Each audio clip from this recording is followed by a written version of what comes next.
नमस्कार दोस्तों, आज का ये वीडियो बहुत ही इंपॉर्टेंट और जरूरी है आप सभी के लिए।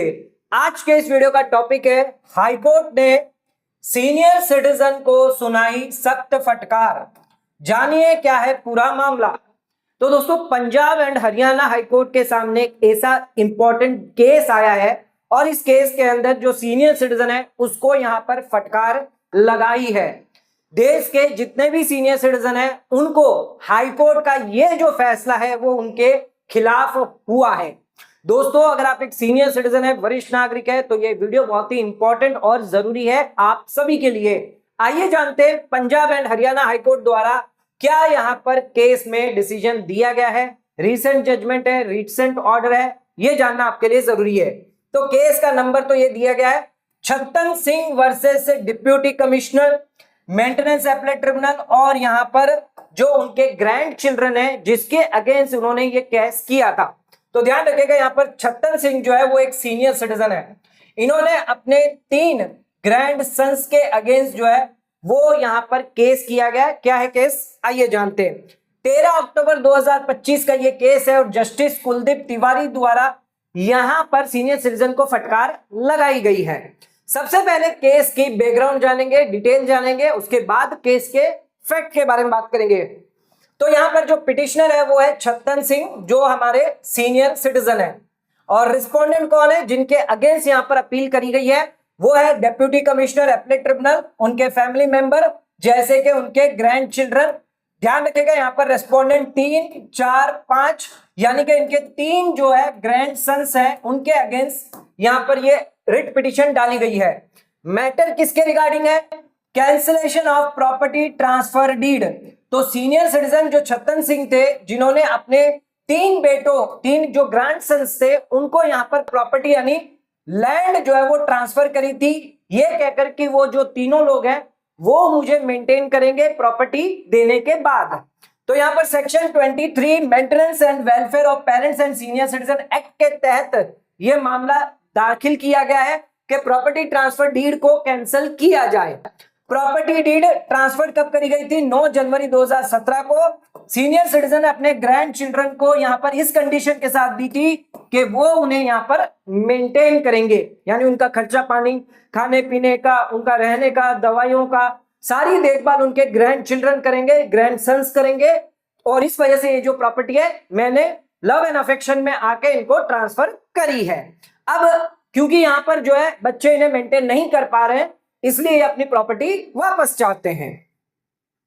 नाउ पूरा केस समझिएगा। 2017 में छत्तन सिंह ने यहां पर ट्रांसफर करी जो लैंड थी अपने ग्रैंड चिल्ड्रन को, कंडीशन के साथ कि वो उन्हें देखभाल करेंगे। 2022 मार्च में क्या हुआ, यहां पर केस फाइल हुआ मेंटेनेंस ट्रिब्यूनल में, ये कहकर कि यहां पर जो उनको मेंटेनेंस देना बंद कर दिया है और यहां पर जो ट्रांसफर डीड है इसको कैंसिल किया जाए। 24 मार्च 2022 को ट्रिब्यूनल ने डीड को जो वो कैंसिल कर दिया, यानी प्रॉपर्टी जो है वो वापस छत्तन सिंह जो सीनियर सिटीजन है उनको दे दी। मई 2022 में जो रेस्पोंडेंट 5 है यानी कमलप्रीत सिंह जो उनका तीसरा ग्रैंडसन है, उन्होंने यहां पर अपील करी है एपलेट ट्रिब्यूनल में और मैटर जो है वो वापस फ्रेश डिसीजन के लिए कहा गया। तो एपलेट ट्रिब्यूनल ने जो ट्रिब्यूनल जो नीचे की अदालत है उनको वापस केस भेजा है और देखने के लिए कि इस केस पर वापस एक नया डिसीजन दिया जाए। जून 2022 में ट्रिब्यूनल ने, मेंटेनेंस ट्रिब्यूनल ने वापस रीहियरिंग करी और कैंसिलेशन को रिजेक्ट कर दिया, यानी जो प्रॉपर्टी वापस दे दी गई थी छत्तन सिंह को उसे यहां पर कैंसिल कर दिया कि ये जो ट्रांसफर डीड है उसे कैंसिल नहीं किया जा सकता। और साथ में एक ऑर्डर पास कर दिया कि यहां पर बच्चों को मेंटेनेंस देना पड़ेगा, टोटल हर महीना 24,000 रुपया, यानी तीनों को मिलाकर हर एक को 8-8 हजार रुपए देने होंगे। पहले को, दूसरे को, तीसरे को, सभी को 8-8 हजार रुपए देने हैं। प्रॉपर्टी इन तीनों के पास रहेगी, छत्तन सिंह के पास प्रॉपर्टी नहीं जाएगी। मार्च 2023 में फिर छत्तन सिंह ने यहां पर जो अपील थी वो डिसमिस कर दी गई और फिर ये रिट पिटीशन जो है वो हाईकोर्ट में डाली गई है। तो ट्रिब्यूनल द्वारा, एपलेट ट्रिब्यूनल द्वारा यहां पर मना कर दिया गया प्रॉपर्टी वापस कैंसिल करने के लिए। अब छत्तन सिंह जो है वो अपनी प्रॉपर्टी चाहते हैं, इसलिए वो पंजाब एंड हरियाणा हाईकोर्ट के अंदर आए, इन्होंने रिट पिटीशन डाली है। आइए जानते हैं कोर्ट का क्या डिसीजन इसके अंदर दिया गया है। कोर्ट के डिसीजन से पहले सबसे पहले हम पिटिशनर की साइड सुनते हैं कि छत्तन सिंह का क्या कहना है।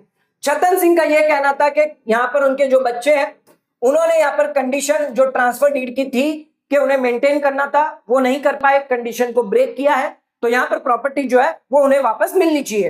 अब बात करते हैं रेस्पोंडेंट 3 और 4 की, यानी उनका जो पहला ग्रैंडसन है, दूसरा ग्रैंडसन है, उनका ये कहना है कि यहाँ पर एक्चुअली जो लैंड है वो किसके पास है, तीसरे ग्रैंडसन के पास है, रेस्पोंडेंट 5 के पास है। उनकी कोई भी इनकम नहीं है, जो तीसरा और चौथा रेस्पोंडेंट है उनके पास कोई इनकम नहीं है, ना ही वो अपने छत्तन सिंह दादा है उनको वो मेंटेन नहीं कर सकते। हमें कोई ऑब्जेक्शन नहीं है अगर लैंड जो है वो ट्रांसफर करी थी उसको कैंसिल कर दिया जाए, कोई दिक्कत नहीं है, हम अपना जो शेयर है वो देने के लिए तैयार हैं। रिस्पोंडेंट 5 का क्या कहना है? रिस्पोंडेंट 5 का कहना है कि ये जो पिटीशन करी गई है ये सीधे सीधे गलत पिटीशन है, ये एक फैमिली प्रॉपर्टी डिस्प्यूट है जिसको सीनियर सिटीजन एक्ट के तहत मेंटेनेंस का केस बनाया जा रहा है। यानी जो तीसरा ग्रैंडसन था उसका साफ कहना था ये फैमिली प्रॉपर्टी डिस्प्यूट है, ना कि सीनियर सिटीजन एक्ट के तहत मेंटेनेंस डिस्प्यूट नहीं है। यहां पर वो अभी भी अपने ग्रैंडफादर को मेंटेन कर रहा है और इवन उसने एक सर्जरी भी, कैटरेक्ट सर्जरी थी, वो भी करवाई थी। तो यहां पर सेक्शन 23 को इन्वोक करना सही नहीं है, जबकि ये फैमिली डिस्प्यूट है। तो यहां पर सिविल कोर्ट में जाना चाहिए, ना कि सीनियर सिटीजन एक्ट के तहत मेंटेनेंस ट्रिब्यूनल में यहां पर जाना चाहिए। अब कोर्ट का इसमें क्या कहना है, आइए ये समझते हैं। पंजाब एंड हरियाणा कोर्ट ने इस पे क्या डिसीजन दिया है, क्या फाइनल जजमेंट आया है, आइए समझते हैं। ट्रांसफर डीड के अंदर कहीं पर भी ये कंडीशन नहीं है कि सीनियर सिटीजन को मेंटेन किया जाए। जब ट्रांसफर डीड बनाई थी आपने कोई ऐसी कंडीशन नहीं रखी थी कि आपके जो तीनों ग्रैंडसन है वो आपको खर्चा पानी देंगे, ऐसी कंडीशन होना जरूरी होती है। ना ही आपके पास कोई सॉलिड एविडेंस है कि रिस्पोंडेंट 5 ने यहां पर मेंटेनेंस देना बंद कर दिया, ये सिर्फ एक फैक्ट एलिगेशन है। रिस्पोंडेंट 3 और 4 ने यहां पर जो है पिटिशनर को सपोर्ट किया, लेकिन कैंसिलेशन वो करना चाहते हैं, जो अपना शेयर है वो देना चाहते हैं। ये मिसयूज है सीनियर सिटीजन एक्ट का। सेक्शन 23 यहां पर फैमिली डिस्प्यूट प्रॉपर्टी के लिए नहीं बनाया गया है, ये सीनियर सिटीजन को यहां पर जो है प्रोटेक्ट करने के लिए बनाया गया है। अगर उनके जो बच्चे उनकी देखभाल नहीं करते तो सीनियर सिटीजन एक्ट पेरेंट्स के लिए, सीनियर सिटीजन के लिए बनाया गया है ताकि उन्हें मेंटेनेंस दिया जाए। ये प्रॉपर्टी डिस्प्यूट, फैमिली डिस्प्यूट को रिजोल्व करने के लिए एक्ट नहीं है। आप इस एक्ट का सहारा लेकर ट्रांसफर डीड को कैंसिल नहीं करवा सकते। तो फाइनली यहां पर क्या डिसीजन दिया कोर्ट द्वारा, 13 अक्टूबर 2025 को यह डिसीजन आया है।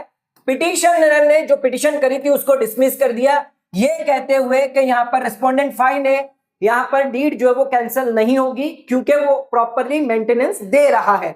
हालांकि लैंड का जो शेयर है रिस्पोंडेंट 3 और 4 उसको कैंसिल किया जाता है क्योंकि उन्होंने वॉलंटरी कोर्ट के अंदर एग्री कर दिया है और वापस ये जो प्रॉपर्टी का जो शेयर है वो यहां पर सीनियर सिटीजन को चला जाता है। रिस्पोंडेंट 5 का लैंड का शेयर जो है वो रिस्पोंडेंट 5 के पास रहेगा, ये नहीं जाएगा क्योंकि वो मेंटेन कर रहा है। इसी के साथ यहां पर मेंटेनेंस जो है रिस्पोंडेंट 5 को करना होगा, 8,000 रुपया हर महीना देते रहने होंगे। जो पुराना ऑर्डर ट्रिब्यूनल द्वारा जारी किया गया था वही यहां पर कंटिन्यू रखा जाएगा। कोर्ट ने यहां पर यह भी वार्निंग दी है कि आप सीनियर सिटीजन एक्ट को जो है वो फैमिली प्रॉपर्टी डिस्प्यूट के लिए यूज नहीं कर सकते। पंजाब एंड हरियाणा हाईकोर्ट ने साफ साफ सीनियर सिटीजन को कह दिया, जो पिटिशनर थे, कि आप सीनियर सिटीजन एक्ट की मदद नहीं ले सकते अगर कोई फैमिली प्रॉपर्टी डिस्प्यूट है, इसके लिए आपको सिविल कोर्ट जाना है, सीनियर सिटीजन एक्ट की मदद आप नहीं ले सकते। ये डीड आप कैंसिल नहीं करवा सकते अगर आपके बच्चे आपको मेंटेन कर रहे हैं, हालांकि क्लोज नहीं है, लेकिन अगर आपको क्लोज में इसमें देना मैंडेटरी हो जाता है। तो इन शॉर्ट अगर मैं आपको बताऊं तो सेक्शन 23 जो है वो सीनियर सिटीजन एक्ट प्रोटेक्ट करने के लिए बना गया है, पेरेंट्स एंड सीनियर सिटीजन के लिए, ना कि फैमिली प्रॉपर्टी डिस्प्यूट के लिए। साफ साफ कोर्ट ने कहा है ट्रांसफर डीड कैंसिल तभी होगी जब क्लियर प्रूफ होगा कि ट्रांसफरी यहां पर मेंटेनेंस नहीं दे रहा है, वो मेंटेनेंस को यहां पर जो वायलेट कर रहा है, तभी ट्रांसफर डीड कैंसिल की जाएगी।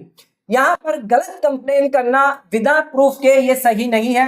कोर्ट यहां पर पार्शियल कैंसिलेशन अलाउ करता है क्योंकि रेस्पोंडेंट 3 और 4 ने अपने वॉलंटरली अपना जो शेयर है वो यहां पर खुद के कंसेंट से अपने सीनियर सिटीजन को जो है दादाजी को है वो दे दिया है। सीनियर सिटीजन को इस फैसले के बाद क्या क्या मिला है, लैंड का जो शेयर है 2 ग्रैंडसन है उन्होंने दिया है, बाकी का जो तीसरा ग्रैंडसन है उससे हर महीना 8,000 का मेंटेनेंस मिलता रहेगा। तो दोस्तों पंजाब एंड हरियाणा हाईकोर्ट द्वारा साफ साफ इस केस के अंदर डिसीजन दिया गया है कि अगर आप अपनी प्रॉपर्टी, संपत्ति, जायदाद अपने बच्चों को देते हैं और उस ट्रांसफर डीड के अंदर अगर आप कोई भी मेंटेनेंस रिलेटेड रिकॉर्ड यानी कंडीशन नहीं डालते हैं, या फिर आपके जो बच्चे आपको मेंटेनेंस दे रहे हैं लेकिन आप सिर्फ गलत कंप्लेन कर रहे हैं और फैमिली डिस्प्यूट है, तो उस केस में प्रॉपर्टी वापस आपको नहीं मिलेगी। भले ही यहां पर सीनियर सिटीजन एक्ट भी क्यों ना लागू हो, आप सीनियर सिटीजन एक्ट का सहारा लेकर प्रॉपर्टी वापस नहीं ले सकते। फैमिली डिस्प्यूट चीज है तो आप सिविल कोर्ट जा सकते हैं, लेकिन सीनियर सिटीजन एक्ट उन लोगों के लिए बनाया गया है जो यहाँ पर पेरेंट्स होते हैं, सीनियर सिटीजन होते हैं, उनके बच्चे हैं, उनकी देखभाल नहीं कर पाते हैं, उन्हें मेंटेनेंस नहीं दे पाते हैं, तो उन लोगों के प्रोटेक्शन के लिए ये एक्ट बनाया गया है। ये यहाँ पर ट्रांसफर डीड कैंसिलेशन के लिए, फैमिली डिस्प्यूट के लिए एक्ट नहीं बना है। पंजाब हरियाणा कोर्ट ने इस केस के अंदर साफ साफ कह दिया है। तो सीनियर सिटीजन को एक बड़ी फटकार जो है वो इस कोर्ट द्वारा लगाई गई है। दोस्तों, आपका क्या कहना है नीचे कमेंट करके हमें जरूर बताइएगा। वीडियो पसंद आए तो वीडियो को लाइक, शेयर, सब्सक्राइब करना ना भूलें। वीडियो को ज्यादा शेयर करें ताकि और लोगों तक इसकी नॉलेज पहुंच सके। आज का वीडियो समाप्त करते हैं। धन्यवाद।